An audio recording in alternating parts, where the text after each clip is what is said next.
ایسے میں نبی کریم سید جناب زینب سلام اللہ علیہ کے پیشانی پہ آنکھوں کے درمیان میں بوسہ لیتے اور ان کی آنکھوں سے آنسو جاری ہوتے ہیں، اور اس بچی کی مصیبتیں اور آلام جو ہیں ان سب کو بیان کرتے ہیں، اور پھر جو ہے وہ جبرائیل آتے ہیں اور پروردگار عالم کا حکم سناتے ہیں کہ پروردگار عالم نے اس بچی کا نام زینب رکھا ہے۔ تو بڑا یونیک نام ہے، اور اس کو آپ دیکھیں تو بعض تحلیلات کے حساب سے یہ زینب اصل میں زین اب ہے۔ صحیح۔ اب زین اب میں بیچ میں کیا آ رہا ہے؟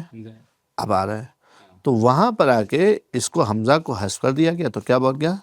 زینب بن گیا۔ اگر آپ اس کو زینب کو زین اب سے لیں تو اس کا مطلب یہ ہے کہ معنی کیا ہے کہ باپ کی زینت۔